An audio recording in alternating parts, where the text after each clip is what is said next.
జయంత్ గౌడ్ గారు ముఖ్యంగా ఒక బీసీ కులాల నుంచి మీరు ఎప్పటి నుంచో పోరాడుతారు. భారత నిర్మాణ పార్టీ కూడా పెట్టారు. ఇప్పుడు శ్రీకాంతాచారి వర్ధంతి సందర్భంగా మీకు ఏం డిమాండ్లు ఉన్నాయి ప్రభుత్వం?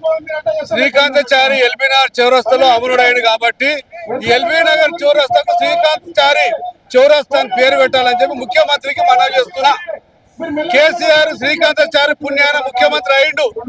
కుటుంబం 10 లక్షల కోట్లు సంపాదించుకుంది. శ్రీకాంతాచారి కుటుంబానికి ఏం చేయలే, వాళ్ళకు 1 ఎకరం భూమి ఇవ్వలే, బంజారాల్స్ ఇల్లు ఇవ్వలే, ఏమి ఇవ్వలే.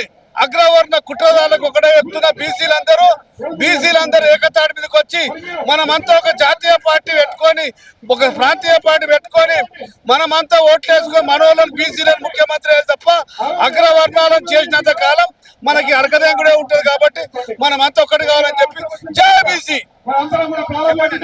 ఇప్పుడు శ్రీకాంతాచారి తెలంగాణ ఉద్యమంలో తొలి అమరుడు.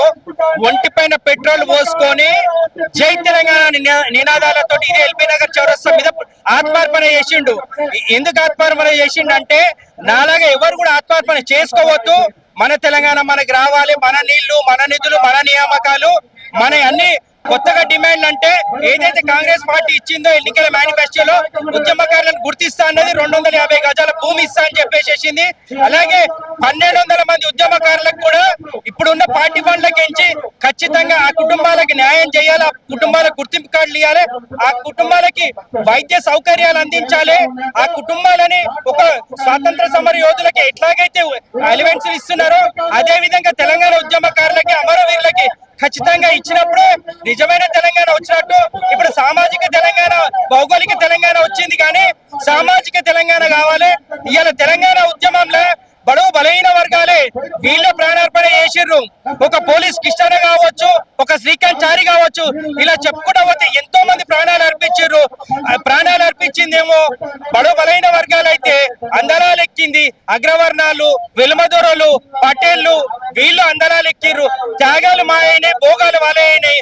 మేము ఒకటే చెప్తా ఉన్నాము, ఉద్యమకారుల ఉసురు దాకిన ఏ ప్రభుత్వాలు కూడా నిలవడవు. మీకు మళ్ళొకసారి చెప్తున్నాము, ఉద్యమకారులను విస్మరించొద్దు, ఉద్యమకారులకు తగిన న్యాయం చేయాలి. గత ప్రభుత్వాలు చేయకపోతేనే ఇలా ఆ ప్రభుత్వాలు ఎక్కడో ఫామ్ హౌస్ కి పరిమితమైనవి. ఈసారి కూడా మీరు అట్లనే చేస్తే మీరు కూడా పాతాళానికి తొక్కుతారు. తెలంగాణ ప్రజలు తలుచుకుంటే ఏదైనా చేస్తారు. ఉద్యమకారుల ఉసురైతే అసలే దాక్కోతారు. ఉద్యమకారులను కనీసం మీరు గుర్తింపు ఇవ్వాలని మనస్ఫూర్తిగా కోరుతా ఉన్నాము. శ్రీకాంతాచారి అమర్ రహే, జోహార్ శ్రీకాంతాచారి.